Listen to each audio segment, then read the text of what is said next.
Dear students, मैं Sunita Y Tiwari, Shri शांत गाडगे महाराज हिंदी विद्यालय भुसावल, आज इस वीडियो के माध्यम से विद्युत धारा के प्रभाव पाठ के अंतर्गत विद्युत चलित्र अर्थात इलेक्ट्रिक मोटर किस प्रकार कार्य करती है, उसकी रचना कैसी है, गैल्वेनोमीटर का क्या उपयोग है, फेराडे का विद्युत प्रेरण का नियम क्या है और फ्लेमिंग के दाएं हाथ के नियम का क्या उपयोग है और वह किस प्रकार कार्य करता है, इन मुद्दों पर चर्चा करेंगे।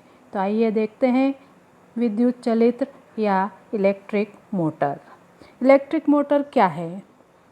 इलेक्ट्रिक मोटर एक ऐसा उपकरण है जो विद्युत ऊर्जा को यांत्रिक ऊर्जा में रूपांतरित करने के लिए उपयोग में लाया जाता है। अर्थात विद्युत ऊर्जा का यांत्रिक ऊर्जा में रूपांतरण करने वाले यंत्र को विद्युत चलित्र कहते हैं। हमारे आसपास दैनिक जीवन में इस विद्युत चलित्र को वरदान ही कहा जा सकता है। इसका उपयोग पंखे, प्रशीतक, मिक्सर, धुलाई यंत्र, संगणक और पंप में किया हुआ दिखाई देता है। अब देखते हैं हम इसकी रचना। जैसे कि आपको चित्र में दिखाई दे रहा है, विद्युत चलित्र में विद्युत अवरोधक आवरण वाले तांबे के तार की एक आयताकार कुंडली ABCD होती है। यह कुंडली चुंबक के उत्तर और दक्षिणी ध्रुव N और S के बीच में दिखाई देती है। आकृति में दिखाए अनुसार जो कुंडली होती है उसकी AB तथा CD भुजाएं होती है जो चुंबकीय क्षेत्र की दिशा के लंबवत होती है। कुंडली के दो सिरे विभक्त वलय अर्थात अर्धवृत्ताकार जो छल्ले होते हैं X तथा Y से संयोजित होते हैं। इन अर्धभागों की भीतरी सतह पर विद्युत रोधी होती है तथा चलित्र की धुरी से जुड़े होते हैं। X तथा Y अर्धवलयों के बाहरी विद्युत वाहक पृष्ठ भाग दो स्थिर कार्बन ब्रश E तथा F से स्पर्श करते हुए दिखाई दे रहे हैं। इन कार्बन ब्रशों के साथ ही पूरा विद्युत परिपथ को संयोजित किया गया है, जिसमें कुंजी K दिखाई दे रही है और जिसके साथ बैटरी को संयोजित किया गया है। अब देखते हैं कि यह जो विद्युत चलित्र है या इलेक्ट्रिक मोटर है, इसका कर्मकरण क्या है, अर्थात इसका वर्किंग कैसा है, यह किस प्रकार कार्य करती है। विद्युत परिपथ पूर्ण करने पर विद्युत धारा E तथा F कार्बन ब्रशों के माध्यम से कुंडली में प्रवाहित होने लगती है। प्लग कुंजी अथवा स्विच के उपयोग के द्वारा कुंडली ABCD में विद्युत धारा प्रवाहित करने पर चुंबकीय क्षेत्र N तथा S द्वारा दोनों भुजाओं A, B तथा CD पर बल आरोपित होता है। फ्लेमिंग के बाएं हाथ के नियम के अनुसार भुजा AB पर यह बल नीचे की दिशा में तथा भुजा CD पर यह बल ऊपर की दिशा में होता है।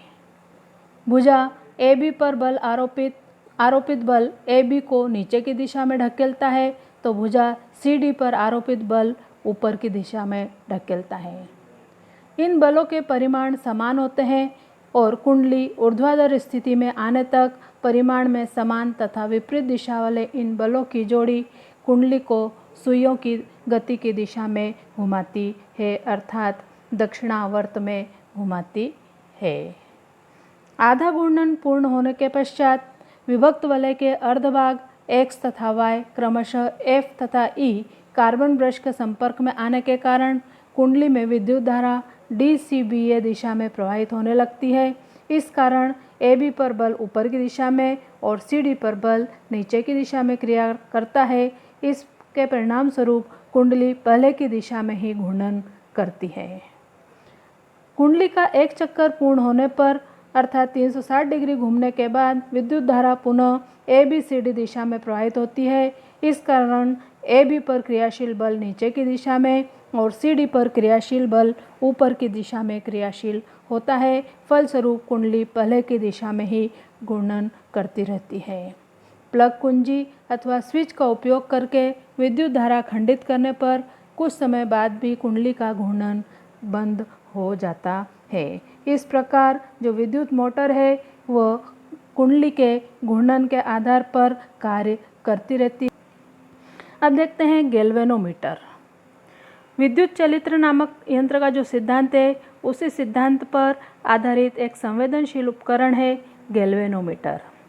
इसकी सहायता से कुछ विद्युत मापन किए जा सकते हैं, अर्थात किसी विद्युत परिपथ में अल्प विद्युत धारा के मापन के लिए जिस युक्ति का उपयोग किया जाता है उसे ही धारामापी या गैल्वेनोमीटर कहते हैं।